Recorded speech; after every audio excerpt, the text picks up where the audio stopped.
احد کے حوالے سے بات چل رہی ہے اور آج کے ایپیسوڈ میں ہم بیان کریں گے کہ جب مسلمان یہ قتل و غارت میں مصروف تھے اور کفار عورتیں تک ان کے جب بھاگ رہے تھے آگے اور مسلمان پیچھے، تو اس کافروں کی بھگدڑ اور مسلمانوں کی یہ فاتحانہ قتل و غارت کا یہ منظر دیکھ کر کہ مسلمانوں کو کامیابی مل گئی، تو وہ 50 تیر انداز جو درے کی حفاظت پر مقرر کیے گئے تھے ایک چھوٹی پہاڑی پر، وہ بھی آپس میں ایک دوسرے سے کہنے لگے کہ مال غنیمت لوٹو، مال غنیمت لوٹو، ہمیں تو کامیابی مل گئی۔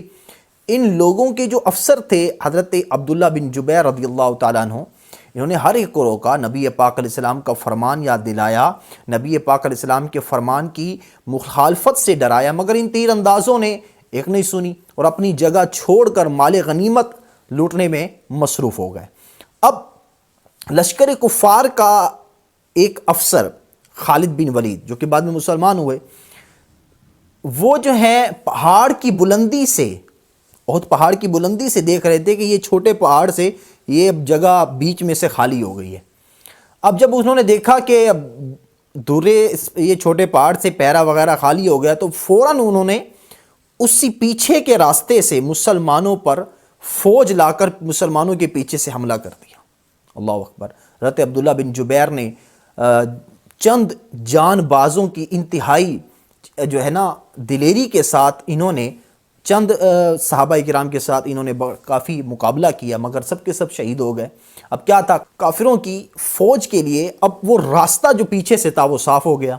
خالد بن ولید نے زبردست پیچھے سے حملہ کیا۔ اب یہ دیکھ کر بھاگتے ہوئے جو کفار آگے بھاگ رہے تھے، انہوں نے جب دیکھا تو وہ قریش کی فوج یہ بھی واپس آ گئے۔ اب مسلمان مال غنیمت لوٹے میں مصروف تھے، پیچھے پھر کے دیکھا تو تلواریں برس رہی تھیں، کفار آگے سے اور پیچھے سے دونوں طرف سے مسلمانوں پر حملے کر رہے تھے۔ یوں مسلمانوں کا لشکر جو ہے نا وہ چکی کے دو پارٹوں میں دانے کی طرح پسنے لگا۔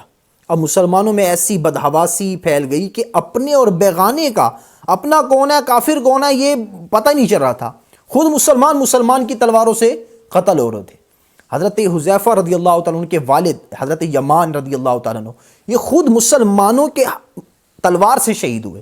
حضرت حذیفہ رضی اللہ تعالیٰ عنہ چلاتے ہی رہے کہ مسلمانوں یہ میرے باپ ہیں، یہ میرے باپ ہیں، مگر کچھ عجیب سی ماحول بن گیا، کسی کا دھیان نہ رہا، پیچھے سے ایک دم سے حملہ اور وہ آگے والے بھی آ گئے، کفار جو آگے جا رہے تھے وہ بھی پیچھے آ گئے، اور پیچھے سے یوں مسلمان درمیان میں اور آگے پیچھے سے کفار۔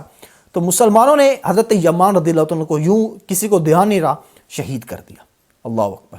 تو یہ اس انداز سے غزوہ احد کا جو ہے جنگ کا، یہ جیتی ہوئی جنگ کا ایک دم سے پاسا پلٹ گیا۔ اللہ اکبر۔ السلام علیکم ورحمۃ اللہ وبرکاتہ۔